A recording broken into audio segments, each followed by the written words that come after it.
안녕하십니까. 여러분이 기다리는 이해란의 그것이 알고 싶다 북한편 오늘 또 찾아뵙습니다. 저희가요 내일 한미 합동 군사훈련 키 리졸브 훈련이라고 하죠. 한미 합동 군사 훈련을 하시는 분들에게 이 통일 약과를 보내드리기로 했는데요. 내일 드디어 출발을 시킵니다. 그동안 정규제 TV를 애청하시는 여러 후원자분들께서 후원금을 보내주셔서 정말 감사드립니다. 내일 파고다공원 3일문 앞에서 11시에 출발식을 하는데요. 혹시 이 방송을 들으시고 참여가 가능하신 분들은 함께 참여해 주시면 고맙겠습니다. 저희들이 이제 한미 동맹의 중요성을 요즘 더 갈급하게 느끼고 있는데요. 그래서 저희 자유통일문화원 나라사랑 후원회에서 이렇게 통일약과를 보내서 장병들을 격려하기로 했습니다. 왜냐하면 지금 이 시간에도 북한의 군인들은 심각한 영양실조 상태를 겪고 있거든요. 그래서 오늘 이 통일약과를 한미 합동군사훈련을 하고 있는 장병들에게 보내면서 북한 군인들의 영양실조 상태가 어느 정도인지 우리 실질적 체험자이신 백여셉 미래한국 기자님 모시고 알아보도록 하겠습니다. 어서 오십시오. 안녕하십니까. 좀 아프시다면서요? 예, 탄핵 심판 이후로 그런지 모르겠지만 무기력함에 좀 허탈감 그런 게 지금 좀 감기 몸살로 많이 이렇게 다가온 것 같아요. 혹시 북한에서 영양실조 걸렸던 후유증은 아닐까요? 맞아 그런 것 같기도 합니다. 네. 그러게요. 네. 오늘 제목이 네. 강영실의 실체인데 이 강영실이 도대체 뭐예요? 네, 저희 인민군 전사들에게 제가 강영실이라고 하는 아가씨는 제 인민군에 입대해서 가장 먼저 사귀어야 될 안 사귈 수가 없어요. 그래요? 예, 그런 아가씨예요? 야, 아주 무서운 아가씨죠. 그래요? 네. 예, 약자죠. 북한에서는 네. 강한 영양실조의 약자를 강한 영양실조. 네. 그렇죠. 그래서 잘못 들으면 강영실 아가씨인 줄 알겠어요. 요즘에 네. 최순실 아줌마 요즘에 아줌마들이 무섭잖아요. 실자가 문제네. 실자가. 네, 실자가 무서워요. 네. 나라를 영실, 망치고. 순실. 북한군도 망쳤죠, 실은. 강영실 씨가. 그러니까. 요즘 강영실 씨가 우리 대한민국에는 우군일지도 모르겠어요. 인민군을 완전히 망쳐놨기 때문에. 그런가요? 네네. 영양실조가 실제 어느 정도인가요? 제 경우를 따져보면요. 저도 군입대 할 때 네. 솔직히 미달에서 왔다 갔다 아주 간만에 차이 입대를 몇 했어요. 킬로 때, 그러니까 네. 키는 얼마고 몸무게 얼마 때 입대한 거예요? 네, 제가 그때 당시 입대 기준 최하 기준이 키 148에 네. 몸무게 40kg이었어요. 네, 근데 저는 그때 158에 네. 42kg에 군에 입대했어요. 간당간당. 진짜 간만간만하게 했죠. 솔직히 158이면 여기 초딩들도 그만한 수준이에요. 엄청 크죠. 초딩들보다 훨씬 커요. 예, 그러니까. 내 병원에 갔는데 네. 초등학생이라는데 163이야. 아니 전철 타면 이 학생 옷을 입은 애들한테 이게 마주 못 보겠어요. 마주 봤다가는 뭔가 이렇게 덩치에 물려가지고. 그래서 158, 104, 네. 142kg. 그래도 조금 큰 거예요. 제가 봤던 우리 친척은, 네. 친척 애는 140에 38kg. 아이고, 완전히 군복을 입었는데 무슨 북한에서 고양이한테 장삼을 씌워놨다 그래서 우산 씌웠다 뭐 이런 얘기 네. 하잖아요. 그것처럼 이 군복이 막 질질 끌리고. 그렇죠. 이게 총을 매면 총이 나를 맸는지 내가 총을 맸는지 헷갈리죠. 그러니까 그렇게 이제 허약한 상태에서 그래서 네. 그렇게 나갔는데 네. 가보니까 어땠어요? 결론부터 말씀드리자면 제가 2년 복무하고 그러니까 24개월 정도 복무했죠. 그러고 몸무게가 31kg이 됐어요. 그럼 영양실조 걸렸네. 영양실조가 그냥 영양실조가 아니고 거의 3도에 이르는 영양실조였죠. 일어나지도 못했어요, 아예. 그래서 거의 이렇게 이 신경이 마비되고요. 뭔가 이렇게 뭐랄까 뭐 뭐든 창피신경이나 이런 거 마비됐어요. 간호사들 앞에서 그냥 그 줄도 뽑고 관장하고 이런 것들은 그냥 기본이었으니까. 그러니까 뭐 내가 그때 뉴스에 보니까 북한 군인들 중에 영양적으로 너무 심해가지고 그 항문이 풀려가지고 그쵸. 이 기저귀를 차야 되는 네. 뭐 그런. 저는 그 군단 제가 북한군 5군단 4사단 그 5군단이면 여기 전현이네. 강원도 평강. 제가 평강 철원 인접구역이고요. 건너편에 저기 남한군도 5군단이었어요 그때 당시. 저는 그때 그 땅크 부대에서 복무를 했고요. 그 뭐 솔직히 북한의 기술병정이라고 하죠. 아니 근데 그렇게 영양실조돼가지고 땅크를 움직일 수가 있겠어? 그러니까요. 더욱이나 저는 저 북한의 장탄수였어요. 처음 입대해서. 아니 이거 장난하려면 얼마나 힘이 있어야 되는데. 탄약수라고 하죠 남한에서는. 아니 근데 아니 북한 그때 김정일이었는데. 네, 김정일도 한심하네. 네. 그런 애들한테 무슨 장탄을 하라 그래요. 저희들이 뭐 훈련하거나 이게 할 때 옆에 그 저기 하사관들이 이야기를 하죠. 야 이런 애들 가지고 어떻게 전쟁을 하나 그러면요. 중대장이 이렇게 담배 뻘뻘 피면서 웃기지 마. 얘네가 지금 전쟁 못해 이러는 거예요. 그러니까 그 북한 장교들은 자기들의 그 상황을 너무도 잘 알고 있어요. 잘 알고 있네요. 예. 그때 당시 제가 탄약수로서 포탄을 장약을 해야 되는데 그 당시 탱크에 탑재돼 있던 포탄이 두 가지 종이었어요. 파편탄 40kg, 철갑탄 36kg이었어요. 그거 어떻게 이겨? 저는 포탄보다 더 가벼웠죠. 아이고 딱해. 그러니까 끌려가겠다. 야, 그렇죠. 그래서 막 그렇죠. 포탄이 나를 잡아야 할지 내가 포탄을 잡아야 할지 그걸 모르는 일이었어요. 그러니까. 그 군단 15병원이라고 했어요. 그때 5군단 병원에. 거기에 실려갔었는데 옆에서는 늑막 걸린 사람들이 같은 전우들이었는데 늑막 걸려서 거의 그 누런 물을 옆구리에서 바늘로 찔러가지고 물을 빼내야 되지. 근데 한국에는 늑막 환자가 별로 없어요. 그러니까요. 늑막 결핵으로. 네. 결핵하고 늑막이 제일 많았어요. 한국에서는 늑막 환자를 내가 별로 못 본 것 같아. 내가 병원에 안 가봐서 모르는지 모르겠어요. 저도 마지막에 이렇게 영양실조에다가 간 이게 경변에다가 배복수까지 왔어요. 지금 괜찮아요? 지금은 좀 괜찮죠. 근데 아무래도 그때 많이 면역력이 좀 떨어졌던 것 같아요. 그래가지고 그때 저도 배복수가 와가지고 이렇게 몸이 붓기 시작하더라고요. 그래서 몸이 부으면 이미 사용 판결이 거의 뭐 인접까지 그 근접까지 가요. 이게 뭐 이게 부은 살을 이렇게 누르면 밀가루 반죽 같거든요. 나오지 않고. 저도 그 상황이었고 군단 헌병원까지 이송되면 거의 나오지 못할 상황이었거든요. 야, 우리 배교셉 기자님 정말 그랬네요. 저도 배에서 이렇게 근육안들이 와서 배에 이만한 바늘을 꼽아가지고 물을 빼는데 아프진 않더라고요. 여기 아픈 신경도 없어요. 마지막에는. 배에 이만한 푹 뚫려가지고 하는데 가죽을 뚫릴 때는 뭐가 조금 떼끔하고 그다음에 아무것도 없어요. 근데 바늘을 휘젓더라고요. 물을 찾느라고. 그래서 물을 찾아서 뽑는데 진짜 내 몸에서 그렇게 뿌연 물이 나오는 거 보고 신기하더라고요. 저는 그때 배복수 그 초기라서 그래도 완쾌가 좀 그래도 가능했던 건데 주변에서 많이 죽어나갔죠. 그걸 또 실제로 보고. 그랬구나. 전날까지 이렇게 대화를 하고 있던 애인데 얘네들이 죽을 애들은 별로 그러니까 벌써 틀려요. 애들이 죽기 전에 숨이 엄청 가쁘거든요. 애들이 이렇게 쉬면서 이렇게 숨을 쉰다 그래요. 턱숨을 이렇게 쉬면서 그래도 말을 많이 해요. 말을 해요? 말을 엄청 많이 해요. 또 죽기 전에는 말을 엄청 많이 하는데 막 뭐라고 해요? 그러니까 뭐 지가 있었던 일들, 고향에 있었던 일들 뭐 이런 것들 막 턱숨 쉬면서 해요. 그래서 막 그때는 야, 이 새끼 이런 놈이 아니었는데 너무 다사스럽다 이렇게 생각을 했는데 다음날 아침에 다사스럽다 그런 말 못 알아들어요. 말이 많다. 수다스럽다. 네, 다사스럽다. 그런데 다음날 아침에 이게 검진 들어오잖아요. 간호사들이 들어왔다가 보더니 지들끼리 뭔가 이렇게 웅성웅성해요. 그러더니 들어와서 그냥 담가에다가 여기 들것에다가 들어가지고 나가는데 빳빳이 굳어 있더라고요. 그래서 근데 그때 난 뭐 듣기를 그렇게 영양실조로 죽잖아요. 그러면 고향에다가 알려주지 않는다 그러더라고 이자들이. 알려줘도요. 그게 소식이 너무 오래 가요. 저희들이 전보를 쳐도 전보가 거의 뭐 며칠에 그 급전보도 그렇게 가는 거고 편지 쓰면 한두 달 걸려요. 그러니까 알려주지 않는다 그러더라고. 예. 그래가지고 저도 솔직히 군의 그 영양실조 걸려서 일어날 수 없었던 형편이었기 때문에 솔직히 거기서 다 죽었나 싶었어요. 그리고 거기 그때 몇 살이에요? 그때 19살이었죠.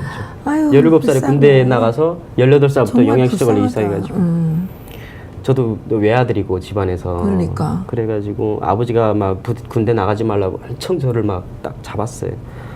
그런데 제가 아버지 말 안 듣고 그렇게 군대 왜 군대 나간 거예요? 저는 어렸을 때부터 KBS 라디오를 들어가지고 그 탈북을 어렸을 때부터 결심했어요. 탈북하려고 군대 나간 거예요? 네. 아이고야. 왜냐면 군대 나가서 전방 진짜 생각이 깜찍하지 그 군사 분계선을 쉽게 넘을 줄 알았죠. 그게 지뢰가 있을 줄 거기 뭐 그렇게 살벌할 줄 어떻게 알았겠어요 어린 나이에. 그랬구나.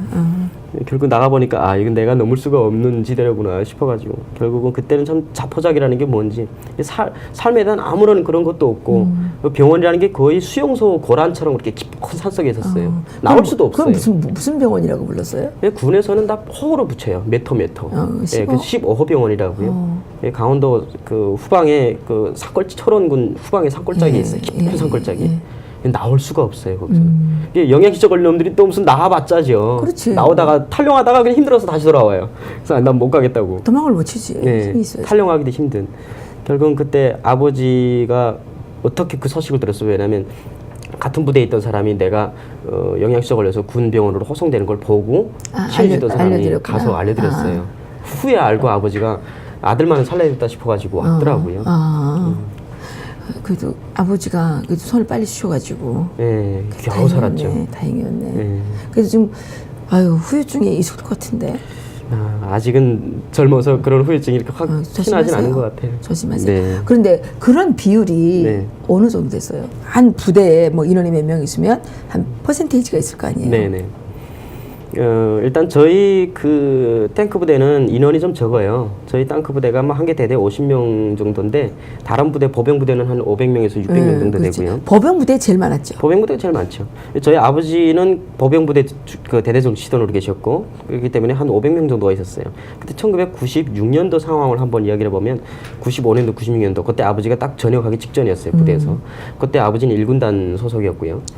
그때 1군단 상황을 보면 그때 강원도 포천 쪽에 아버지 부대가 있었는데 강원도 포천의 부대에서 한 3분의 1가량이 거의 영양실조를 못 일어났어요. 한개 중대에서 3분의 1가량이. 그러니까 그때 그 보병 부대가 제일 영양실조가 많다 그러더라고. 그렇죠. 1군단, 5군단. 그 강령실이라는 그 이름이 보병에서부터 나왔다. 맞아요. 보병이 그게 유래죠. 예. 그래서 강령실 걸린 그러니까 그때 콜레라 한번 돌고 이런 장염, 장티푸스 이런 거 맞아. 돌면요. 그 물이 또 더럽잖아요. 예, 지역을 폐쇄시켜 버려요. 맞아. 그러면 그 한 개 병실을요, 그 병동으로 그냥 이렇게 비워놔요. 그리고 각 중대에서 차출된 저기 똥구멍 풀린 애들 그런 애들 거기다 놔서 항문이 풀린. 예 밑에다가 비닐방막을 깔고 막 앉혀놓지요. 거기는 그냥 밑으로 싸면서 막 먹고. 근데 짐승들이 사는 거예요. 짐승 사육소였어요 한마디로. 이거를 다 우리가 역사에 길이 남겨야 돼요. 참 왜 그러냐면 그런 그 비참한 역사를 남기지 않으면 배부른 세대가 오게 되면 그걸 잊어버리고 또 딴 생각을 한다고. 그렇습니다. 요즘 지금 대한민국이 지금 그렇게 된 거 아니에요? 네. 이게 지금 배가 부르다 보니까 지금 감사할 줄 몰라요. 이게 뭐 천지분간을 못해요. 천지분간을. 다들 지잘났고. 김정일이면 먼저 만나겠다고 그러고 미쳤지. 좀 미친 거죠. 그렇게 만든 김정일을 만나겠다고 하는 건 그 2차 대전 때 그 유대인들이 죽어갈 때 그 유대인 그 의회 회장이 히틀러하고 손잡겠다는 거 똑같은 거예요. 이거는 같은 논리예요. 그러게요. 안타까워요. 우리 여기 실질적인 그 경험자잖아. 경험자. 그때 음식은 어떤 종류로 나왔어요? 음식은 일단은 뭐 말씀을 들어보실지 모르겠지만 염장무 삼형제라는 게 우리 인민군 출신들은 다 알아요. 염장무 삼형제 알지? 네, 아시죠? 그 염장무 삼형제가 소가 담배 필 때의 이야기로 간 적이었어요. 그러니까 염장무도 없었다 얘기지. 그렇죠. 염장무 삼형제 이야기는 그거 언제 들어왔나 싶은 거예요. 신병들은. 그럼 뭘 먹는 거예요? 소금을 요만큼 내줬는데요. 소금만? 네, 소금하고 쌀은 옥수수가 이렇게 좀 곰팡이 쓰는 옥수수도 조금씩 나오고 그 흰쌀, 잎쌀이라고 하죠. 그거를 한 개 중대 한 식기씩 1일 출고해요. 아니 1년에 몇 명인데 한 식기를 줘요? 그러니까 그때 당시 우리는 그저 한 20명 정도였는데 20명이면 한 식기라 그래봐야 1kg 그렇죠. 될 거라고. 근데 거기서 뭐가 나왔냐면 중대장 정치던 무조건 흰쌀 먹여야 돼요. 그러니까. 그다음에 서대장들은 흰쌀 먹여야 되고요. 그러니까. 그 분대장들도 5대5 먹여야 되고요. 거기서 뭐 사단장은 뭐 어떻게 뛰어먹는다. 군단장은 군대 떼먹고. 그게 군에서 나온 이야기가 있잖아요. 군단은 군대 떼먹고 사단은 사사롭게 떼먹고. 그다음에 여단은 연대적으로 떼먹고. 대대는 대대적으로 떼먹고. 중대는 중간중간 떼먹고. 예. 서대는 소금. 그러니까 서대는 소소하게 떼먹고. 그리고 다 뛰어먹고 나면 병사는 뭘 먹겠냐. 그래서 병사들이 굶어 죽는 거죠. 실은 그러니까. 식량은 배급이 되는데, 근데 문제는 식량이 배급된다고 하더라도 그 중간에서 그만큼 부패가 심하고 나중에 부식물이었기 때문에 제가 남한에 와서 깻잎만 봐도 이거 구역질이 나요. 그래 왜요? 왜냐면 깻잎 맛있잖아. 깻잎만 봐도 구역질이 나는 게 깻잎을 석 달 동안 먹어봤어요. 깻잎만. 깻잎만? 네, 그것도 그냥 깻잎을, 왜냐면 그 중대 화식병으로 나가서 화식을 그 책임지잖아요. 당번을. 그게 2인조예요. 근데 신병들이 나가면 부식물은 알아서 해결해야 돼요, 두 명이. 그러면 거참들은 어디서 다 가져오는데 신병들은 어디 있어요? 없으니까 나가서 도둑질해야 돼요. 그럼 민가를 털어요. 그렇지. 근데 이미 먼저 본 상전들이 민가를 하도 많이 털어가지고 털 게 없어요. 그래. 그러니까 이게 진짜 뭐냐, 뭐 병아리 한 마리도, 쥐새끼 한 마리도 남는 게 없죠, 민가에는. 결국은 그 담장을 만들어내고 담장 겸해가지고 집집마다 그 뜰에 깻잎을 심는 게 많잖아요. 있어. 제일 만만한 게 깻잎이었어요. 그러니까 도둑질 나가면 깻잎 가지고 하니까 그 깻잎을 소금 매달 이렇게 해가지고 그냥 이렇게 주물럭 해서 펄펄 살아있는 거 있잖아요. 그걸 한 야. 3개월을 먹어보니까 그렇지. 온몸에 이게 깨 냄새가 나는 게 있잖아요. 땀을 흘려도 깨 냄새, 전우들이 옆으로 지나가도 깨 냄새, 병실에도 깨 냄새. 그러니까 군대들이 너무 도둑질하니까 예. 공산 비적이라고 그러잖아요. 그렇죠. 예. 예. 그 우리 그 이모네가 예. 화대 쪽에 사셨는데 산에 우리 그 이모부가 산에 도시락을 싸갖고 가게 되면 도시락마다 다 훔쳐간 거야. 네. 그래가지고 언젠가 갔더니 그 훔쳐먹고 여기 한 거를 이제 한 군데 내놔가지고 도시락 훔쳐갔던 거를 다 이제 수거해서 오니까 한 30개 되더라고요. 그러니까 먹을 게 없으니까 네. 줄 수밖에 저도 공산 없었고. 비적이었습니다. 저도 개를 때려잡아 먹어보고, 저도 뭐 여기저기 도둑질도 많이 해보고. 그러니까 민가 입장에서는 너무도 믿겠지만 우리 입장에서, 군인들 입장에서도요, 안 그러면 못 살아요. 그러니까. 막 그런 게 있어요. 그러니까 예. 사흘 굶으면 예. 양반이 없고 도둑질을 안 할 수가 없다는 게 네. 거기서 다 나온 말입니다. 말이죠. 네. 근데 대한민국 지금 정신 차려야 되는데 그런 공산국가, 그런 사회주의의 그 공산주의를 추종했던 사회주의의 결과물이 결국은 그거 아니에요. 지금 촛불들이 알아서 만들겠다고 하는 거 아니에요? 체계바라 막 들고 나와가지고 공산국가 다 그러니까요. 하겠다는 거 아니에요. 그러니까 정신을 그게 지금 차려야 정신이 돼요. 없는 거지. 네. 그래서 이쯤에서 이제 한 가지 광고를 좀 하겠습니다. 정말 대한민국, 그러니까 이 한반도에서 한민족이 5천년 역사를 자랑한다고 맨날 얘기하지만 이 5천년 역사에서 지금처럼 우리가 풍요로운 삶을 누려본 적은 없지 않습니까? 정말 식량 걱정 안 하고 보릿고개 잊어버리고 이렇게 살아봤던 적이 없지 않습니까? 제가 정말 탈북자로서 정말 이거는 제가 확실하게 얘기할 수 있는데, 그건 뭐냐, 대한민국이 1945년 8월 15일 해방된 이후에 1948년 8월 15일에 자유민주주의 시장경제 체제를 이 땅에 수립했기 때문이 아닌가 생각합니다. 그 당시에 수많은 공산주의자들이 북한에 공산당하고 합작을 해서 이렇게 이제 그 국가합작 정부를 세우자고, 그렇게 이제 남북 합작 정부를 세우자고 그렇게 주장을 했지만, 정말 자유민주주의 자이신 우리 이승만 대통령께서 신념을 가지고 정말 열심히 노력하셔서 자유민주주의 대한민국 이 시장경제 체제를 만들어내셔서 대한민국이 오늘과 같은 번영과 풍요를 이뤄냈다고 저는 감히 말씀드릴 수 있습니다.